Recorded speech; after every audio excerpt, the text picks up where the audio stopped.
Follow my story until the end and comment the city you're watching from, so I can see how far my story has reached. Spent 3 hours preparing that Mother's Day lunch. 3 hours chopping vegetables, marinating the roast, and baking a lemon cake from scratch. Not because I needed to impress anyone, but because I thought it mattered. I thought family mattered. The dining room looked beautiful. Spring sunlight streamed through the windows, catching on the crystal glasses I'd inherited from my mother. Fresh tulips brightened the center of the table, yellow because they were Joan's favorite, though she'd never once thanked me for remembering. "Mom, this looks great," Will said as they arrived, kissing my cheek briefly before taking his usual seat beside Joan. Joan didn't bother with a greeting. She just scanned the room with those critical eyes of hers and set her designer purse on my antique sideboard with a heavy thud. "It's warm in here, isn't it? Do you ever use the air conditioning, Bette?" I swallowed my first response. At 63, I'd learned which battles were worth fighting. "I'll adjust it after we eat," I said, forcing a smile. "The food's ready, and I don't want it getting cold." The tension was already building, like a storm front rolling in. For 5 years, I'd been helping them financially, paying their rent, covering their car payments, even funding most of their vacations. 5 years of watching Joan spend my money while treating me like an inconvenience. Will had been different. Before her. My sweet boy who called every Sunday, who cared about more than just what I could give him. Now he sat silently as Joan dominated every conversation, every decision. Lunch started pleasantly enough. We discussed the neighborhood, the weather, nothing consequential. Then Will mentioned they were thinking of moving to a bigger apartment. "That's a big step," I said carefully. "Those downtown units are expensive." Joan's eyes flashed. "We've found the perfect place. 3 bedrooms, that little office space Will needs, and the location is just divine." "Sounds lovely," I said, cutting into my roast. "But can you afford it?" The room went cold despite the warmth Joan had complained about earlier. "You know we're managing just fine," Joan said, voice sharpening. "Not all of us had the luxury of a full career before retirement." I set down my fork. "That wasn't a luxury, Joan. I worked 60-hour weeks after Robert died to put Will through college. I earned every penny of my retirement. And now you lord it over us," she said with a dismissive wave. "Every time we need a little help, we have to endure the lectures, the passive-aggressive comments." "That's not fair," I said quietly, feeling the familiar ache in my chest. The one that came whenever I realized how they saw me. Not as family, but as an ATM with inconvenient opinions. "Isn't it?" Joan laughed, that brittle sound that never held any real humor. "Will, tell your mother how you feel when she starts questioning our finances." Will shifted uncomfortably, avoiding my eyes. "Mom, we just need a little help with the deposit. That's all." "After everything else?" I asked, unable to hold back anymore. "The rent I've been paying for years? The car payments? Joan's shopping trips?" "Oh my God," Joan interrupted, throwing her napkin onto the table. "This is exactly what I meant. You're not helping us. You're controlling us." "I've never controlled you," I said, my voice wavering. "I just want you both to be more responsible with money. Maybe if Joan got a job." "A job?" Joan's face flushed crimson. "I've been trying to launch my interior design business for years. But no, that's not good enough for the mighty Bette, is it? I'd never seen a single client, never heard about a single project. Just expensive courses and equipment that went nowhere." "I think we should discuss this another time," I said, attempting to salvage what was left of our Mother's Day lunch. "No. Let's discuss it now," Joan snapped. "Let's discuss how you hold your financial support over our heads like a weapon. How you can't stand that Will chose me instead of staying your obedient little boy forever." "Joan," Will warned, finally speaking up. "No, I'm done pretending," Joan continued, standing up now. "Everyone tiptoes around her because she has the money, but I'm sick of it. You're nothing but a controlling old Megara who can't let go. Megara. Shrew. Hag." The room fell silent. Will stared at his plate. No defense of his mother. No objection to his wife's cruelty. "I think you both should leave," I said, my voice unnaturally calm despite the earthquake happening inside me. Joan grabbed her purse with a triumphant smirk. Will followed her like a shadow, pausing only briefly at the door. "Mom, she didn't mean—" "Yes, she did," I said. "And you let her. That's what hurts the most." I closed the door behind them and returned to my beautiful table, set with such care for people who saw me only for what I could give them. The yellow tulips seemed to mock me now. That night, alone in my too-quiet house, I made a decision. If they saw me as nothing but a bank account, then perhaps it was time to close that account for good. I was done being taken advantage of, done being the family Megara, done letting my own son and his wife drain not just my savings, but my dignity. Tomorrow, everything would change. Sleep didn't come easily that night. I kept hearing Joan's voice, that word, Megara, hanging in the air like poison. But worse than that was Will's silence. My son, who I'd raised alone after his father died when he was just 12, hadn't defended me. Not a word. Morning came with the harsh clarity that only a sleepless night can bring. I made coffee and sat at my kitchen table, surrounded by the quiet home I'd worked so hard to pay off. The same home where I'd bandaged Will's scraped knees, helped with science projects, and celebrated his college acceptance letter. The first call came at 9:17 a.m. Will. I let it go to voicemail. "Mom, about yesterday. Joan was just stressed. You know how she gets. Call me back, okay?" No apology, no acknowledgement of how deeply I'd been hurt, just excuses for his wife's behavior, as always. I opened my laptop instead and logged into my banking portal. The numbers stared back at me, stark evidence of years of financial sacrifice. I'd been transferring $3,000 into their joint account every month since they got married 5 years ago. A temporary arrangement that had somehow become permanent. When Robert died, I'd been 42 with a 14-year-old son and a mortgage. I took on extra accounting clients, worked weekends, skipped vacations, all to ensure Will would have every opportunity. He never went without, even when I did. I scrolled through the transaction history, noticing patterns I'd been willfully ignoring. The day after my deposits, large sums withdrawn at high-end stores, Joan's business expenses, expensive restaurants, weekend getaways I was never invited to join. My phone buzzed again. Joan this time. "Bette, we need to talk about the apartment. Deposit. It's due Friday, and we can't lose this place. It's perfect for us." No mention of yesterday's outburst. No apology for calling me a Megara at my own Mother's Day table. I closed my eyes, remembering how different things used to be. Will calling just to check in, bringing me soup when I had the flu, small gifts for no reason other than he'd seen, something he thought I'd like. Then Joan came along and everything changed. Suddenly my financial support wasn't generous assistance. It was expected, demanded, and somehow, still not enough. "You're not helping us. You're controlling us," Joan had said. But who was really controlling whom? They lived in an apartment.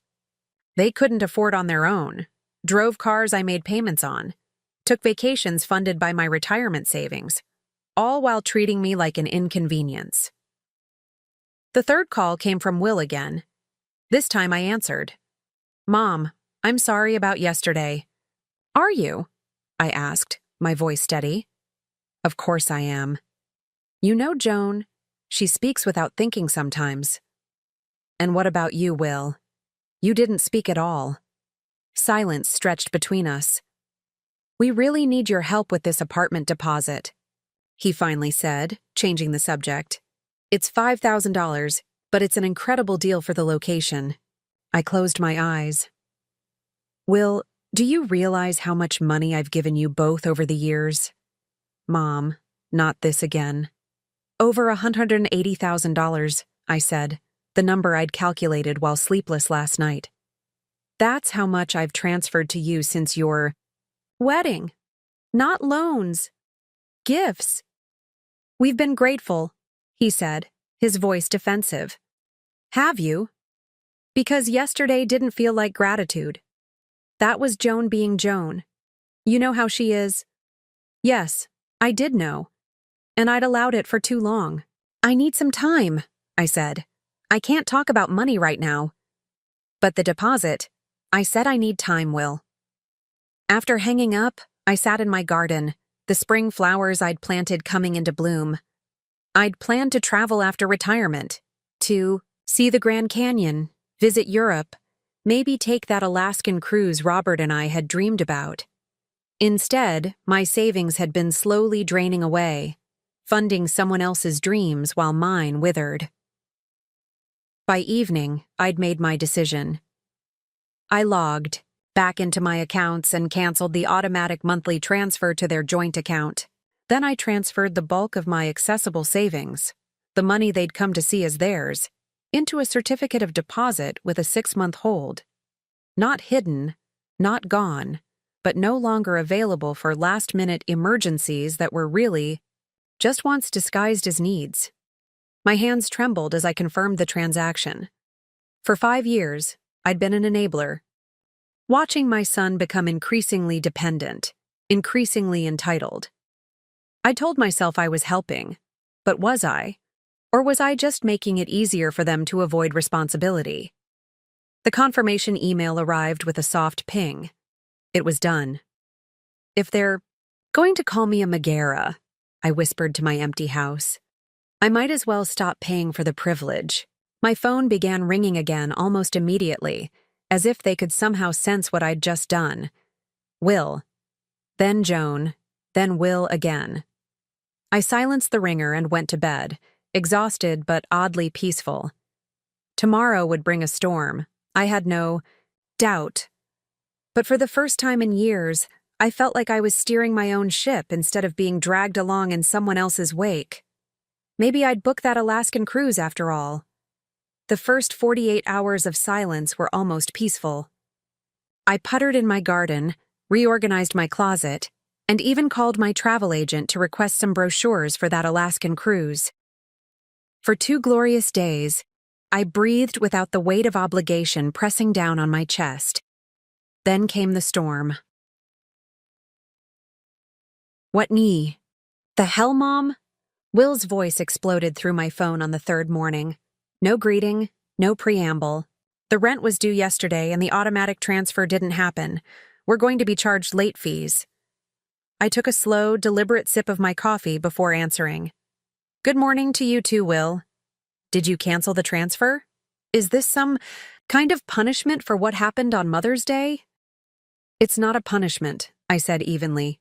It's a boundary. A what? He sounded genuinely confused, as if the concept was entirely foreign to him. Maybe it was. I'd never enforced any real boundaries with him before. I'm no longer comfortable with our current financial arrangement, I said, using the calm, professional tone I'd perfected during my 30 years as an accountant. I've decided to make some changes. Changes? Mom, we depend on that money. We've built our lives around it. And there it was, the stark truth I'd been avoiding for years. My son and his wife had built their lifestyle on my retirement savings, not on their own earnings. That's exactly the problem, Will. You're 34 years old. You shouldn't be depending on your mother's monthly checks to pay your rent. This is about Joan, isn't it? You've never liked her. I closed my eyes. This isn't about liking or not liking Joan. This is about the fact that I've given you both over $180,000 since your wedding, and instead of gratitude, I get called names at my own dinner table. She apologized for that. No, Will, she didn't. Neither of you did. Silence fell between us, heavy and accusatory. So that's it? He finally said. You're cutting us off completely because of one bad day? It wasn't one bad day. It was the day I finally saw clearly what's been happening for years. We have bills due, Mom. Real bills. What are we supposed to do? The question hung in the air, so obvious in its answer that I almost laughed. Get jobs, live within your means, be adults. You'll figure it out, I said instead. You're both intelligent people. He hung up without saying goodbye. The second call came an hour later. Joan this time, her voice syrupy sweet in a way that instantly put me on alert.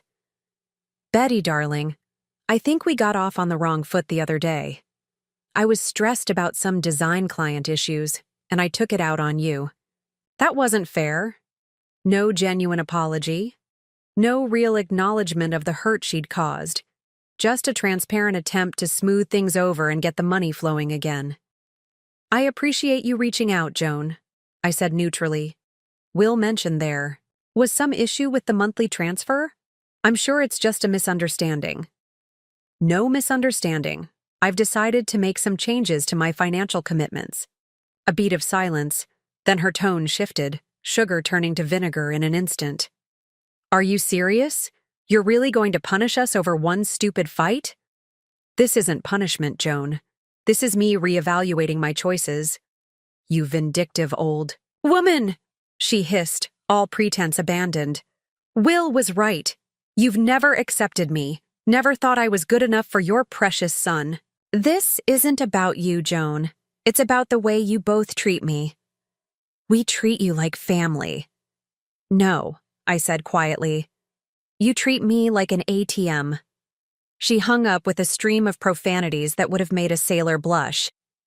By evening, my phone was buzzing constantly with messages from family members I rarely heard from.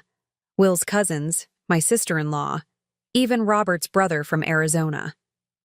All of them concerned, all of them asking variations of the same question. Why was I abandoning my son when he needed me?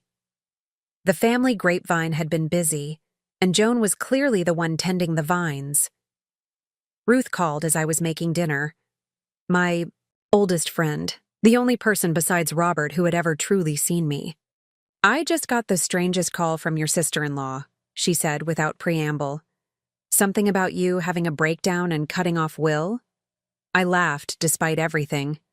That didn't take long. What's really going on, Bette? I told her. Everything. The years of financial support, the Mother's Day disaster, my decision to stop enabling their dependency. Good for you, Ruth said when I finished. It's about damn time. I've been watching that boy and his wife drain you dry for years. The family doesn't see it that way. According to Joan, I'm having some kind of vengeful breakdown. Of course that's what she's saying. She just lost her meal ticket. Ruth's bluntness made me wince, but she wasn't wrong.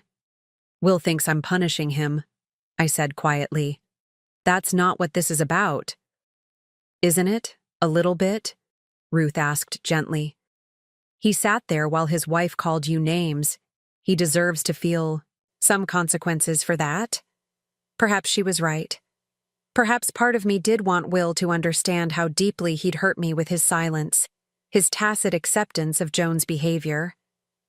But it was more than that. This was about reclaiming my life, my future, my dignity. This was about finally saying, enough. The next morning, I drove to the mall, something I rarely did anymore, finding it too crowded and chaotic. But I needed to see something with my own eyes. I parked near the high-end department store and waited. At precisely 10:30 a.m., Joan's red BMW pulled into the lot. She stepped out wearing designer sunglasses and carrying the expensive purse she'd bought on sale last month. The one Will had casually mentioned cost over $800. I watched as she met two other women, all of them laughing as they headed into the store. So much for being desperate about bills. As I drove home, my resolve strengthened. If they were truly in financial distress, it wasn't because I'd closed my wallet. It was because theirs had never been open in the first place. 2 weeks passed in a blur of missed calls, accusatory text messages, and increasingly hostile voicemails. According to Will, I was destroying their lives. According to Joan, I was a bitter old woman who couldn't stand to see others happy. According to various extended family members who suddenly had opinions about my relationship with my son, I was having some kind of mental breakdown. I deleted most messages without listening to them fully. There was only so much vitriol I could stomach in a day. Then came the text that made my heart sink. Family dinner at our place tonight, 7 p.m. Everyone will be there. We need to talk about what's going on with you. Will, everyone. That meant my brother Tom and his wife Susan. Probably Robert's sister Diane, who had always treated Will like her own son. Maybe even Aunt Martha, who at 87 rarely left her assisted living facility, but never missed an opportunity to meddle in family matters, a family intervention, with me as the target. My first instinct was to refuse. I didn't owe them an explanation, and I certainly didn't need to subject myself to a coordinated attack. But then I remembered something my mother used to say. Never run from a fight you know you can win. I texted back a single word. Fine. The drive to Will and Joan's apartment felt longer than usual. They lived in a trendy area of the city, in a building with amenities they rarely used but loved to mention. A rooftop pool, a concierge service, a fitness center with personal trainers. Available. All funded by my monthly transfers. I parked beside Tom's Lexus and took a deep breath. Then I smoothed my hair, reapplied my lipstick, and headed inside. The apartment was immaculate as always, with Joan's designer touches everywhere. Pillows that cost more than my first car, artwork she claimed were investments, furniture that looked beautiful but was oddly uncomfortable. Will opened the door wearing an expression that mingled relief and apprehension. "Mom," he said, the word awkward between us now. "Thanks for coming." Beyond him, I could see the others already gathered. Tom and Susan on the expensive sectional sofa. Diane perched on an accent chair, her face pinched with concern. Aunt Martha surprisingly present, her walker parked beside a dining chair that had been positioned specially for her. And at the center of it all, Joan, playing perfect hostess, offering wine and making small talk as if this were a normal family. Gathering and not an ambush. "Would you like a glass of wine, Bette?" she asked, her smile not reaching her eyes. "We have that Cabernet you like." The Cabernet I'd brought them as a housewarming gift 3 years ago, probably. "No, thank you," I said. "I'd like to know why I've been summoned here." Tom cleared his throat. "Summoned is a bit dramatic, Bette. We're worried about you." "About me? Or about the money I'm no longer providing to Will and Joan?" The room shifted uncomfortably. Joan's smile tightened to a thin line. "It's not about money," Will said, though his eyes said otherwise. "It's about family." "Family," I repeated, tasting the bitterness of the word. "Is that what we call it when a son sits in silence while his wife insults his mother? When he expects that same mother to fund his lifestyle without question or gratitude?" "Bette," Diane interjected. "Will tells us you've been under a lot of stress lately. We understand retirement can be a difficult adjustment." "I've been retired for 3 years, Diane. I was adjusting just fine until I realized I was being taken advantage of." "No one's taking advantage of you," Joan said, her voice rising slightly.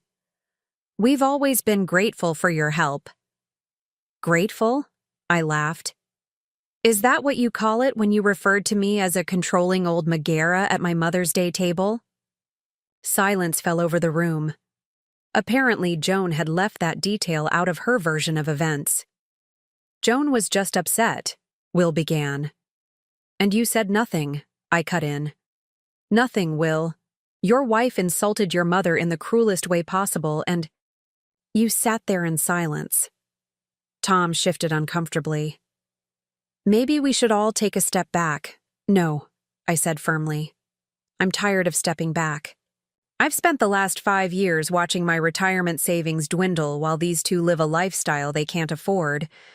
I've listened to Joan complain about my interference while cashing my checks. I've watched my son turn into someone who values money over respect."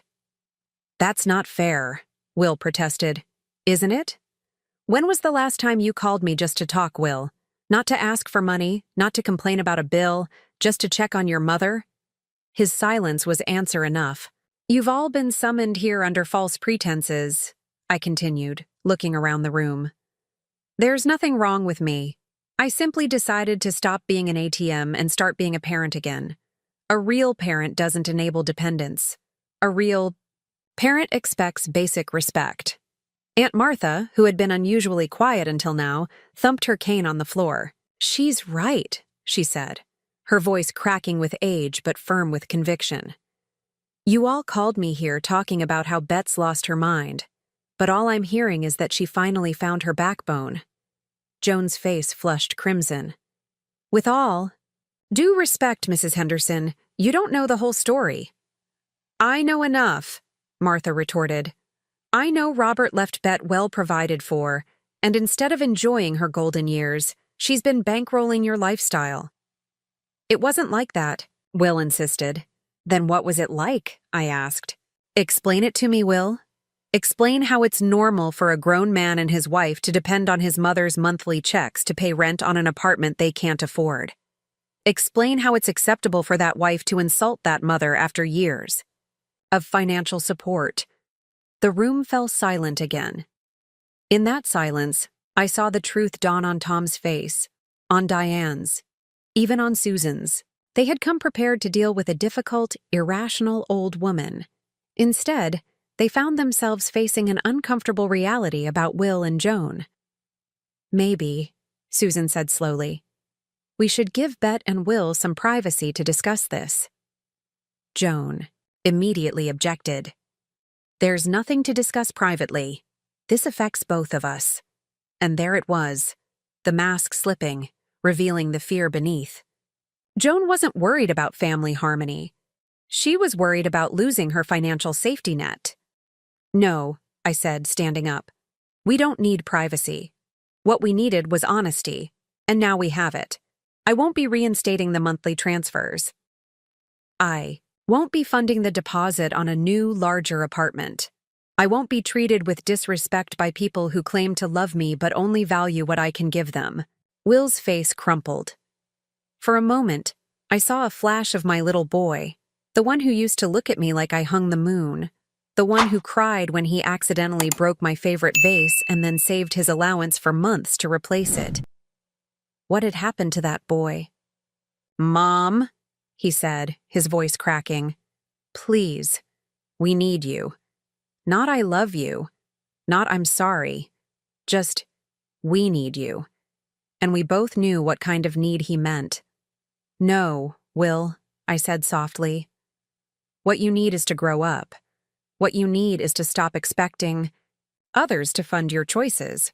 What you need is to remember the values I raised you with: honesty, hard work, respect. I picked up my purse and headed for the door, pausing only briefly to look back at the assembled family members. I'm sorry you were all brought here under false pretenses. Next time, I hope it's for a real celebration, not an attempt to manipulate an old woman into opening her wallet again. As I closed the door behind me, I heard Joan's voice rising in anger, and for the first time in years, I didn't worry about smoothing things over. This wasn't my mess to fix. It was time they learned to clean up after themselves. After the disastrous intervention, I expected radio silence from Will and Joan. Instead, the calls and texts stopped abruptly, as if someone had flipped a switch. No more accusations, no more pleas for help, no more thinly veiled threats about me never seeing future grandchildren. Just nothing. For 3 weeks, I basked in the quiet. I booked that Alaskan cruise for September, a 14-day journey through icy waters and breathtaking landscapes. I joined a gardening club that met on Saturdays at the community center. I even had dinner with Peter, the widower who'd moved in down the street last year. Nothing romantic, just pleasant conversation with someone who understood the strange territory of life after losing a spouse. Ruth called regularly, always starting with the same question. Have you heard from them? Not a word, I'd answer, trying to ignore the twinge in my heart. I missed my son. not the entitled adult he'd become, but the thoughtful boy he'd once been. The silence was both a relief and a wound. "They're probably regrouping," Ruth said during our weekly lunch. "Joan's not the type to surrender easily," I sighed, poking at my salad. "Maybe they're finally growing up. Maybe they've realized they can manage without my checkbook." Ruth gave me a look that said she doubted it. She was right to be skeptical. The doorbell rang at exactly midnight. I'd been asleep for over an hour, and the harsh chime startled me from a deep dream. For a moment, I lay disoriented in the darkness, wondering if I'd imagined it. Then it came again, more insistent this time. I pulled on my robe and made my way downstairs, heart pounding. Through the peephole, I saw a distorted figure standing on my porch, shoulders hunched, head bowed. It took me a moment to recognize Joan without her usual perfect posture and immaculate appearance. Against my better judgment, I opened the door. Joan looked like a stranger. Her typically styled hair hung limply around her face. Her mascara was smudged, her eyes red-rimmed from crying. She wore wrinkled clothes that looked like they'd been slept in. "Bette," she said, her voice hoarse, "I need to talk to you." I hesitated, then stepped aside to let her in. Whatever this was, I didn't want the neighbors witnessing it. Joan walked directly to my living room and sank onto the couch, her movements lacking their usual grace. Up close, she looked even worse, pale, exhausted, defeated. "Would you like some tea?" I asked, not knowing what else to say. She shook her head. "Will doesn't know I'm here." I sat down across from her, pulling my robe tighter around me. "Why are you here, Joan?" "I need your help," she whispered, not meeting my eyes. "Financial help?" "Yes." At least she was being direct this time. "I've made my position clear. Will's going to leave me." That stopped me cold. Whatever I'd been expecting, it wasn't this. "He said he can't take it anymore," Joan continued, her voice cracking. "The stress, the debt, the lies." "What lies, Joan?" She finally looked up, her expression a mix of shame and defiance. "I have a problem." "What kind of problem?" "Shopping, spending." She gestured vaguely. "The therapist calls it a compulsive behavior." Therapist. That was new. "How long have you been seeing a therapist?" "Since you cut us off," Will insisted. She laughed bitterly. "He said I needed to figure out why I can't stop spending money we don't have." I leaned back, processing this new information. "How bad is it, Joan?" "Bad. Really bad." Her hands trembled as she reached into her purse and pulled out a crumpled envelope. "These are just the credit card statements." I opened the envelope and felt the blood drain from my face. 6 credit cards, all maxed out. The total was staggering, over $87,000 in debt. "Will doesn't know the full amount," Joan said quietly. "I've been hiding statements, intercepting mail, telling him things are under control. But they're not." She shook her head. I couldn't stop. Every time I felt stressed or anxious or not good enough, buying something new made me feel better. Just for a little while. And then I felt worse. So I bought something else. Joan wiped at her eyes. "It's been like this since I was a teenager. My parents always bailed me out. Then I met Will, and you were always there with another check, another transfer." "We enabled you," I said softly. Joan nodded. "When you stopped the money, everything fell apart. I couldn't hide it anymore. The collection calls started. A credit card company froze one of our accounts. Will started asking questions I couldn't answer." I looked at the woman sitting across from me, not the polished, confident Joan who had called me a Megara, but someone broken and desperate. For the first time, I felt something close to sympathy for her. "Why come to me?" I asked. "After everything." "That's happened?" "Because I have nowhere else to go," Joan said simply. My parents are retired in Florida. They don't have this kind of money. My friends. She trailed off. They're not really friends. They like my lifestyle. The shopping trips, the lunches. They won't help now. And what do you expect me to do? I don't know, she admitted. Pay off the debt? Save my marriage? Tell me how to fix this? I stood up and walked to the window, looking out at my darkened street. It would be so easy to write a check, to smooth over the problems as I'd done for years. But would that actually help Joan? Would it help Will? If I paid off these debts, I said slowly, what would change? Would you stop the compulsive spending? Would Will suddenly start standing up for himself? Would either of you learn anything? Joan didn't answer, which was answer enough. You called me a Megara because I suggested you be more responsible with money, I continued. You resented my interference while happily taking my support. You turned my son against me when I finally said enough. I know, Joan whispered. I'm sorry. Are you? Or are you just sorry that the consequences have finally caught up with you? Her silence spoke volumes. I turned back to face her. I won't give you money, Joan. Her face crumpled. Then Will is going to leave me. Maybe he should, I said, not unkindly. Maybe you both need to face reality without a safety net. You hate me that much? Joan asked, a flash of her old fire returning. I don't hate you at all, I replied honestly. But I've learned something important these last few weeks. Sometimes the most loving thing you can do is to stop rescuing someone from their own choices. Joan stared at me, tears streaming down her face. For a moment, I saw something like understanding in her eyes. Then, the moment passed, and she stood up, gathering her purse. You'll regret this, she said, but the threat sounded hollow even to her own ears. When Will and I are divorced, when your grandchildren are growing up in a broken home, you'll remember this night. I opened the front door for her.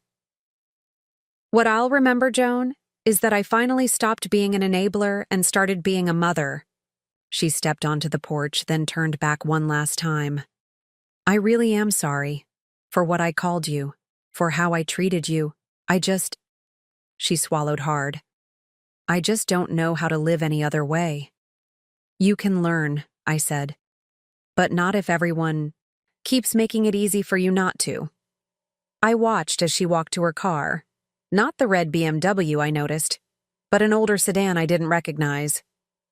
As her taillights disappeared down the street, I felt a strange mix of sadness and relief. For the first time, I'd seen the real Joan. Not the confident, polished woman who had swept my son off his feet, but the broken person beneath the facade. And in her brokenness, I recognized a truth I'd been avoiding. In my attempts to help, I'd been part of the problem all along. Chapter 6. The Liberation.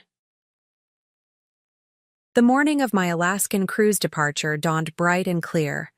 I stood in my bedroom, surrounded by carefully packed suitcases, and took a deep breath. 2 months had passed since Joan's midnight visit. 2 months of silence from both her and Will. 2 months of rebuilding my life without the weight of their expectations draining my energy and my bank account. Are you sure you don't want me to drive you to the port? Ruth asked over the phone. It's no trouble. The car service is already booked, I replied, checking my watch. Besides, you'd just cry and make me feel guilty for leaving you behind for 2 weeks. Ruth laughed. You know me too well. Her voice softened. Have you heard anything? She didn't need to specify from whom. Not a word. Their loss, Ruth said firmly. You're going to have an amazing time. After we hung up, I did one final sweep of the house. Plants watered, mail on hold, lights on timers, everything perfect. As I wheeled my suitcase to the front door, the doorbell rang. Probably the driver, early. I opened the door with a welcoming smile that froze on my face. Will stood on my porch, hands in his pockets. looking older than his 34 years. "Mom," he said quietly. "Will?" My voice sounded strange to my own ears. "I wasn't expecting you." He glanced at my luggage. "You're going somewhere?" "Alaska. A cruise. I leave this morning." He nodded, processing this information. "Can I come in? Just for a minute?"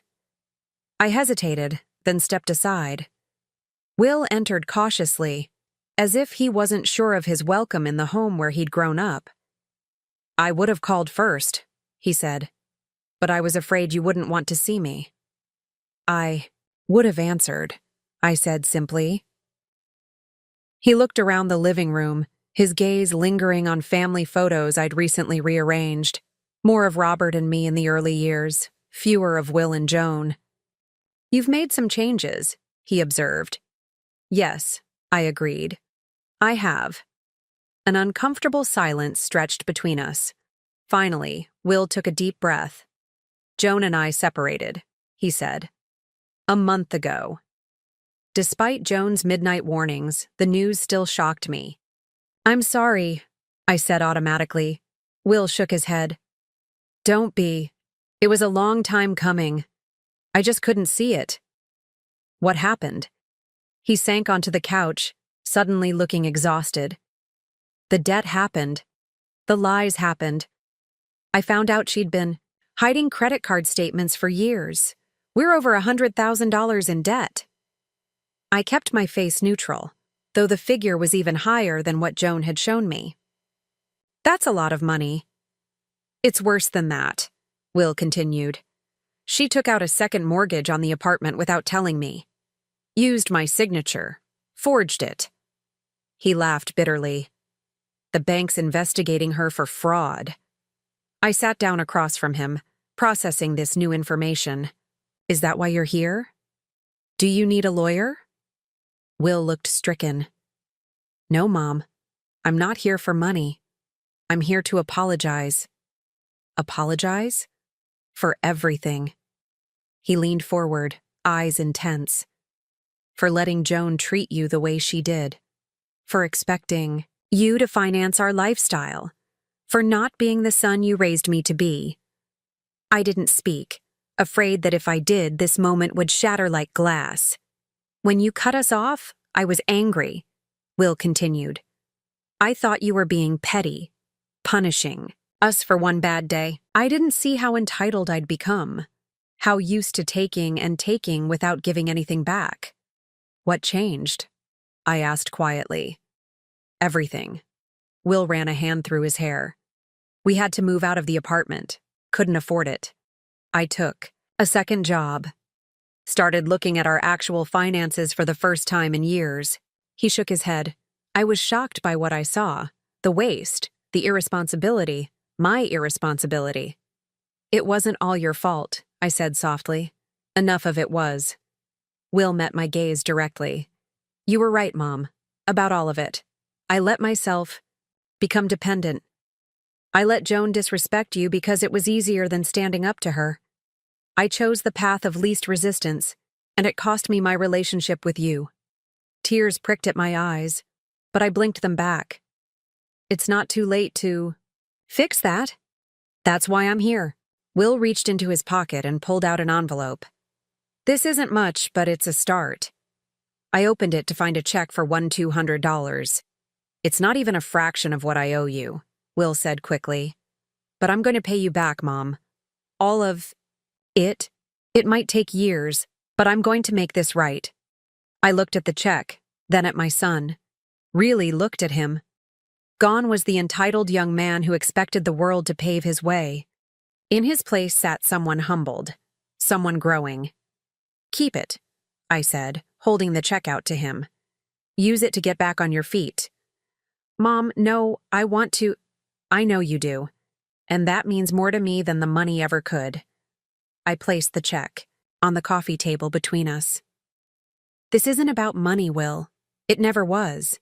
It was about respect, about boundaries, about you becoming the man I raised you to be." Will's eyes filled with tears. "I've missed you," he said, his voice breaking. So much. I've missed you too, I admitted. Not the you who expected me to fund your lifestyle. The real you. He nodded, understanding. The real me got lost somewhere along the way. I'm trying to find him again. My phone buzzed. The car service, waiting outside. I have to go, I said. Reluctantly. My cruise. Will stood up quickly. Of course. I didn't mean to keep you. He hesitated. When you get back, maybe we could have dinner? Just the two of us? I'd like that, I said, surprised by how much I meant it. He helped me with my luggage, carrying it to the waiting car just like he used to do when he was younger. As the driver stowed my bags in the trunk, Will turned to me. I have one more thing to tell you, he said. I enrolled in financial counseling, and I'm seeing a therapist. I don't want to repeat the same patterns again. Pride washed over me. Not the possessive pride I'd once felt in his accomplishments, but a deeper, purer pride in his growth. That takes courage, I said. I learned it from you. He leaned down and kissed my cheek. Have an amazing trip, Mom. Take lots of pictures. I will, I promised. As the car pulled away, I watched Will standing in my driveway, waving. I didn't know what the future held for us, whether we could rebuild the relationship that had been so damaged. But for the first time in years, I felt hope. That night, as the cruise ship pulled away from the harbor, I stood on the deck and watched the city lights recede into the distance. The salty air filled my lungs, and a sense of profound peace settled over me. I'd spent so many years being everyone else's support system that I'd forgotten how to exist for myself. I'd given and given until I was hollow, thinking that was what love meant. But real love had boundaries. Real love expected respect. Real love didn't drain you dry. 6 months ago, being called a Megara at my own Mother's Day table had felt like the ultimate betrayal. Now I recognized it as the moment that set me free, the moment I stopped accepting crumbs and started demanding the feast I deserved. The ship's horn sounded, long and low, as we moved into open water. Above me, stars emerged in the darkening sky, countless pinpricks of light.